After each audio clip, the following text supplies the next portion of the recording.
Oh boy.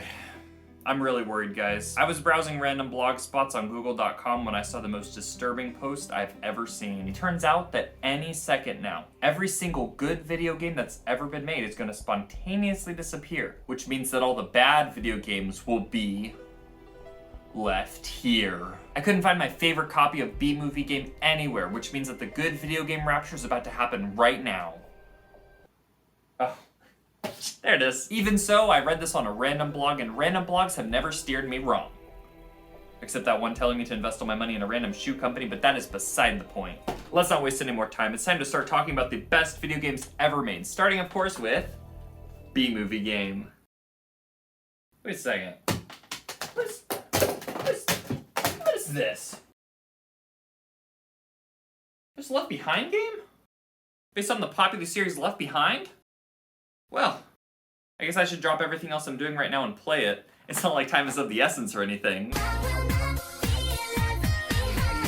The Left Behind series of books was written by Tim LaHaye and Jerry B. Jenkins. The storyline revolves around the idea that all Christians will be suddenly taken to heaven, while those who are atheists and bad will be left behind. That's the name of the books! The books follow a group known as the Tribulation Force on their quest to get people saved and avoid getting beheaded for not getting a Satan tattoo. The books became a major phenomenon in the Christian community, spawning a bunch of spin-offs, adaptations, and merchandise. Unless you were in Christian circles when these books were popular, you've probably never heard of them. However, if you check your local Goodwill, I guarantee you will find at least one copy of one of the books gathering dust. There was a full spin-off book series centered around a group of kids trapped in the tribulation that was directed at young adults, and took out all the violence, gore, sex, and profanity the original books were riddled with. I read both series when I was a bit too young, and they definitely traumatized me. There were multiple attempts to adapt the books into movies, beginning with a trilogy released in the early 2000s. The first two movies are relatively faithful adaptations of the first two books, but then the third movie just,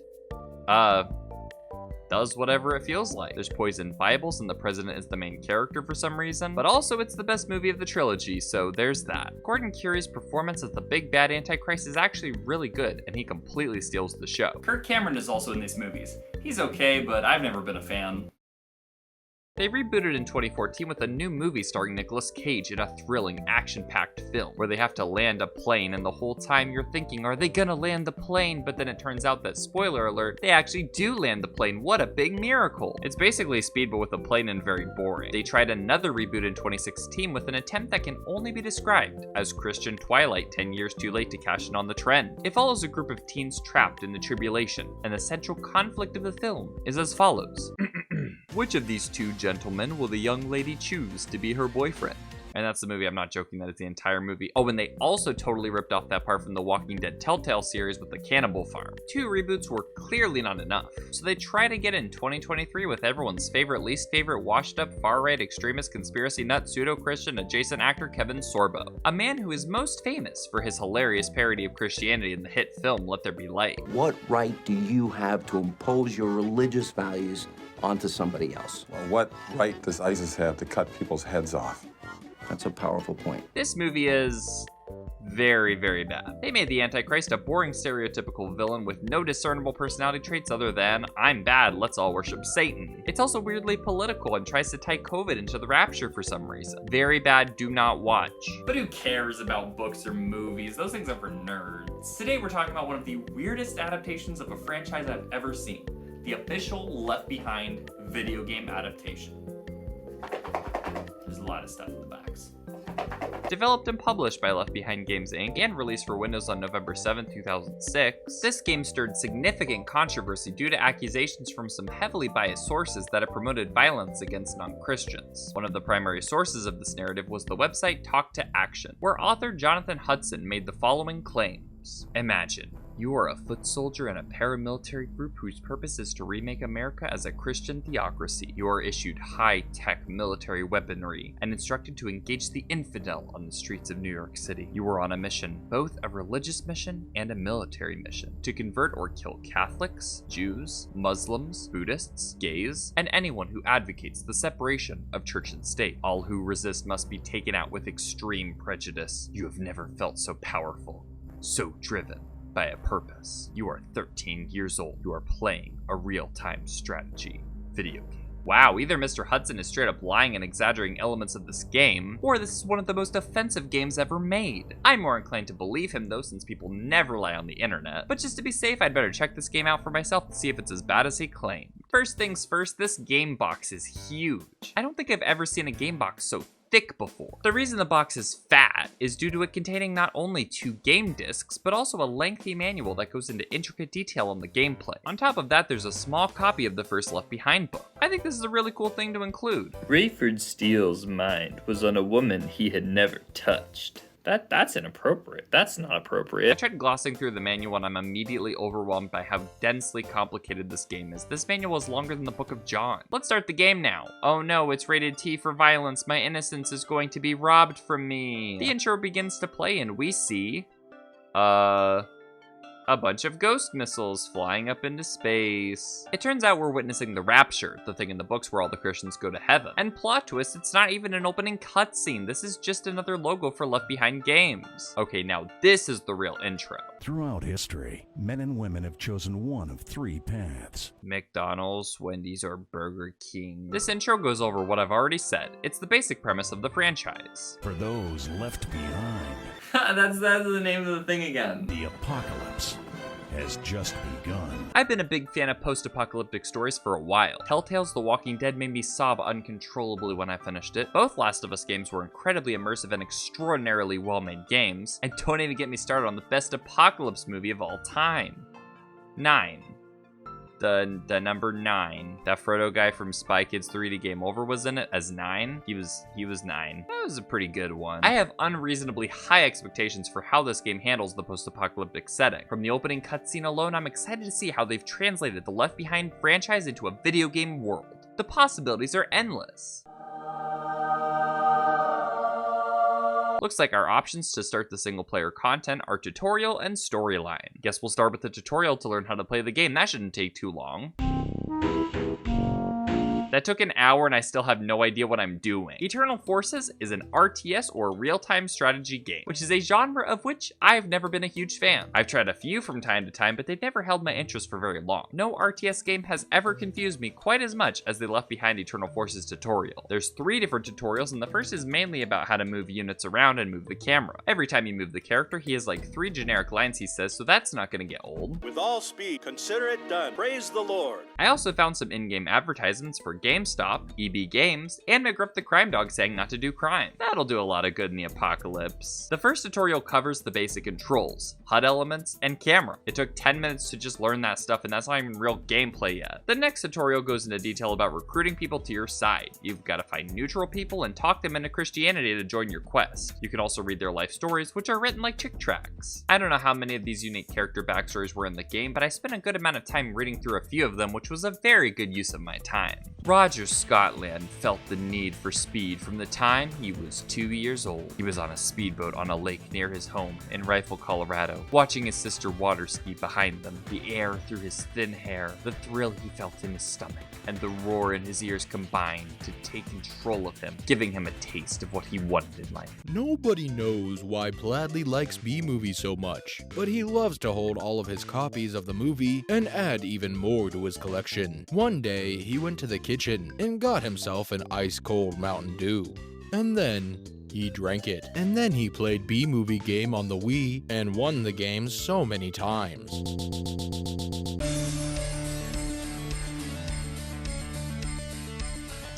Oh, hello there. My name is Mick Jorgensen. You may have heard a lot about me from some random person on the internet, but I can assure you, over 99.9% of what you heard was all a lie. I'm just a regular old businessman with a store. Lately, I've been getting into a bit of the holiday spirit. As you know, Christmas is only insert amount of days away, and I'm a big fan of Christmas.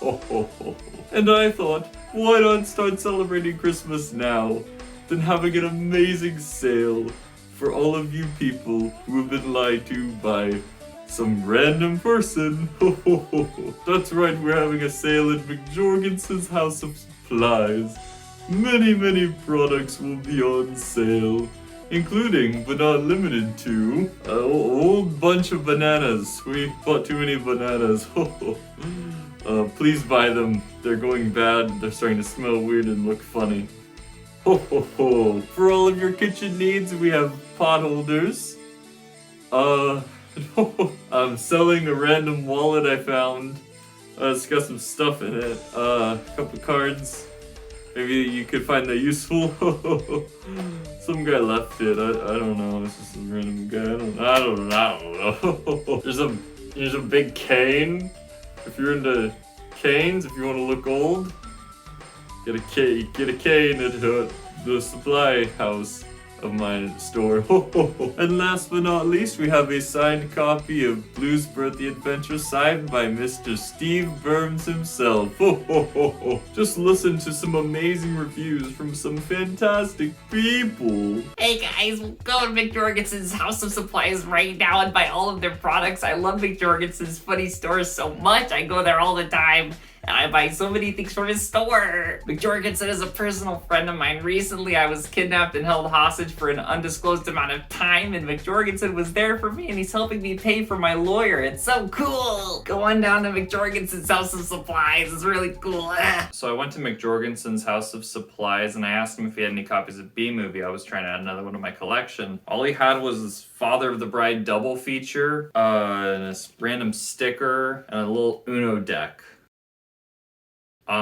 So that's cool. I still want another copy of B-Movie. It's a cool store, I guess. Check out McJorgensen's House of Supplies, the only supply house currently open this side of the river. Now, if you'll excuse me, I gotta get going. I have some business to attend to, and it does not involve flying reindeer or presents on one night of the year.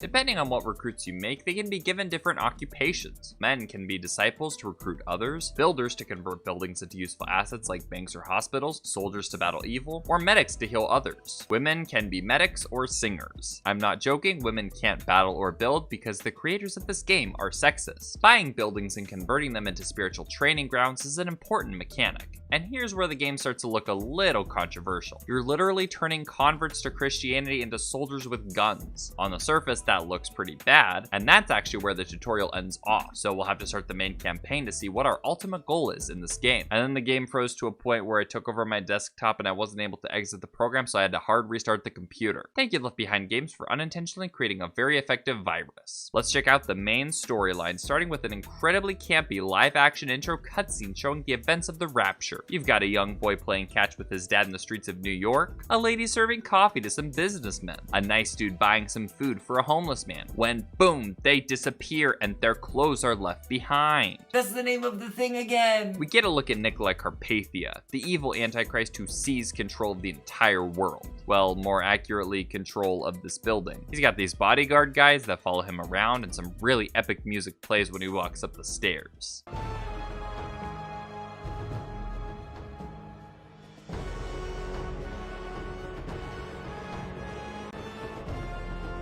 Riveting.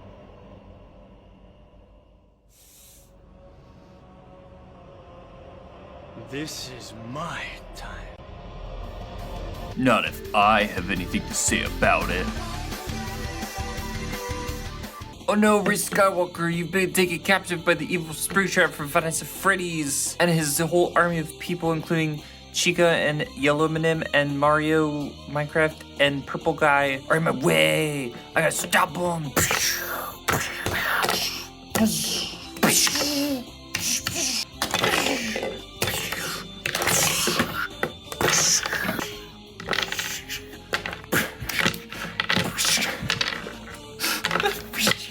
Ray Skywalker, the evil Springtrap has been defeated. I have killed him. He's been murdered to death by me, Bible Man. Oh, Bible Man, you're my hero. I love you so much. Thank you for saving me from the evil Springtrap. Anytime, baby. As we load into the first level, we're treated to a huge block of text giving us context to the character we're about to play as, Leonard Lindelof.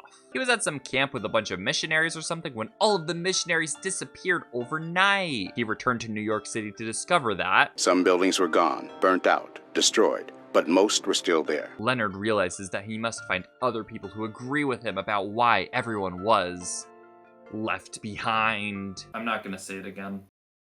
The joke's dead. We must guide Leonard through the city to find his friend Brad, another guy who was also left behind.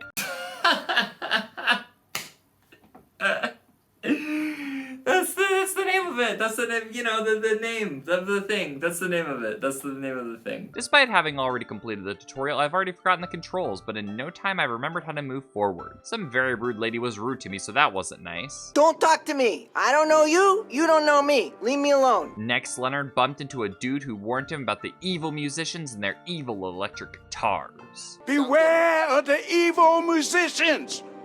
If you get too close, they be playing their screaming guitars to influence you to their side. Then we ran into said evil musicians and I got Satan music to death. Oh no. Not even joking, my character's spirit immediately fell below 60, which is a no-no. And he converted to neutral and I have to start the whole mission over now. Great. Unfortunately, the game froze as I was restarting the mission, which forced me to run Task Manager and force the program to stop. He certainly never forgot the morning he awoke to discover that certainly never forgot the morning he awoke to discover that certainly never forgot the morning he awoke. Back into the game. This time I tried sneaking past the musicians, but they Satan music to me again. Luckily, when I restarted the mission this time, it didn't freeze up. I figured maybe I was going the wrong way, so I took a different street to get past the musicians and ran into a lady warning me not to go down the street due to a gang blocking the way. Silly woman, you can't stop me. I'm the Christian guy and I've got to find Brad, and uh-oh, the gang poisoned me and wouldn't stop chasing me and I lost again. Whoops. The game froze, leading me to restart yet again, and this time the game froze on the loading screen, which is a nice change of pace. Most listened, also left behind. Most listened, also left behind. Most listened, also left behind. Okay, restarted again. This time managed to get past the loading screen, also made it past the evil musicians, and found a guy who told me where to find Brad. He said to go all the way to the end of the street and turn left and try not getting hurt. I noticed the minimap indicated where to go, but I got turned around, so I accidentally bumped into the gang again, and they chased me all the way to Brad. Run, Leonard, run from the gang, don't let them catch you. Oh wait, look, is that a McDonald's? That's a pretty cool detail that makes this game feel more realistic. Anyway, Leonard, run, you gotta keep going, ah! Hey, my man. Check in. Want to hear a brand new beat? No thanks, weirdo. Wanna watch B-movie? I made it to Brad, but the gang killed me and Brad, and the game froze again, so I had to restart again. And then the game froze on the loading screen again. Who were to share his views with those close to the camp. Who were to share his views with those close to the camp. Who were to share his views with those close to the camp. I'm starting to think that this game might have problems.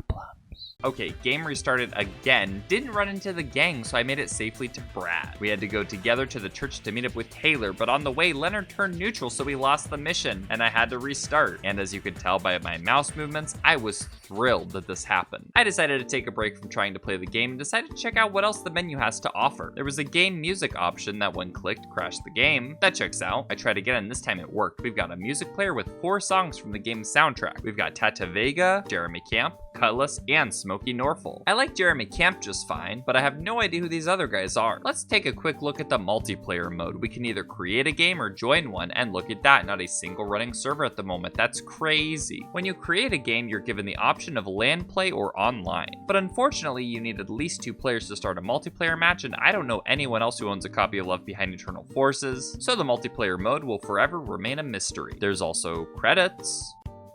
Credits are good. Okay, I gotta be real. I've completely lost all willpower to play this game. Not only is the game monotonous and time-consuming to get through, it's also broken. It keeps crashing. There's so many better things I could be doing with my time right now than sitting here watching Left Behind Eternal Forces reload after it's crashed for the 50th time. I tried to give this game a fair shot. I really did, but it's simply unplayable. I still wanted to find out if this game was worth all the controversy it garnered at the time of release, so I watched some gameplay on YouTube of the main storyline, and for the most part, it looked like a lot of the same as the first first level. You have to guide your group of people around to complete various objectives while only occasionally facing off against the evil One World Government Nicola Carpathia goons. And in some missions, it does look like using lethal force is a requirement to continue. The game seemingly encourages the player not to kill anyone. The game wants you to use spiritual powers to convert people instead of killing them, and spiritual methods are rewarded over using deadly force. But it does look like there are some points in the game where you need to kill enemy units to continue, or at the very least there's no way around taking out a few enemies with lethal force. While looking through the manual, I did find some information on whether the game wants you to kill people or not. Page 34 says, and I quote, "Remember, your soldiers will always receive spiritual damage when inflicting any casualty. Leaving your soldiers in aggressive mode will be disastrous for you and your forces." Page 36 says, "Be careful with this unit. His skills are deadly at a longer range, which could easily result in greater casualties, which is something you absolutely don't want." That's all well and good, but here's what the Adam Glass, a Christian YouTuber who spent about 20 hours playing this game, had to say. What the game is requiring me to do, I have to build an army, an actual army, a guns army, not conversion units because I don't have access to them. Now what that means in the process of the gameplay is that what I am going to be doing is approaching random strangers on the streets of New York City, telling them about Jesus, giving them a gun, and telling them to go shoot a bunch of college professors and band members, street musicians. Guys, you wrote a Christian video game in which I am forced to murder people in this level, and forced to kill college professors who you have labeled secularists, and therefore they're bad. So the game is saying, hey, don't kill anybody, that would be rude, we don't want to kill anybody here. And then it is like, here's a gun. It's like, here's a gun. Here's a gun. I'm not saying you're gonna have to shoot anybody. You probably shouldn't do that. But here's the gun if you want that. On one hand, I do feel like the controversy was a little overboard and people probably shouldn't have boycotted Walmart over this. But on the other hand, it is truly bizarre seeing a Christian video game with guns when your enemies are unbelievers. I just don't think that's very Christian. If you want to see some more gameplay, definitely check out the Adam Glass. He spent nearly 20 hours playing the game himself, which is time I will absolutely not devote to tormenting myself with Left Behind Eternal Forces. I feel like a story-based adventure game set in the Left Behind universe would have made so much more sense than an RTS. Like I said, I read the books for myself and watched the movies. The plotline of the series just doesn't fit with a video game genre that centers around war and combat. This game, on a conceptual level, is a flawed idea that should not have been made. To end this video on a not so sour note, I'm going to list off some Christian video games that are infinitely better than this one. You got the VeggieTales games, Mr. Veggie Island, Jonah VeggieTales movie game thing, Minnesota Cuke and the Coconut Apes. Those are all pretty fun. You get to step on monkeys in the Minnesota Cuke game. That's pretty funny. If you're looking for something with more puzzles, definitely check out the Adventures in Odyssey games. They have puzzles and pretty much nothing else. If you want some action-packed Bible action, there's a Bible Man video game. Looks kind of weird. If you want some Christian racing action, check out the Zoo Race by Cougar Interactive. It's the second best racing video game of all time. Last but certainly not least, if you're more of an RPG guy, there is a total of one Christian RPG game that has ever been made, and it's none other than Scott Cawthon's The Pilgrim's Progress, which, I must say, is a genuinely fantastic game. Or the Power Saga Chapter 1. That one's pretty good too. If you know, you know. Now that we've cleared up that bit of controversy, I think it's time to get back to talking about good video games, like B-Movie Game. B-Movie Game. B-Movie Game, where are you? B-Movie Game, where are you? Uh-oh. It looks like the good video game rapture already happened. So the good video games are in good video game heaven, and now all we have left now are bad video games. You give up anything but lasagna, unless he has to give up on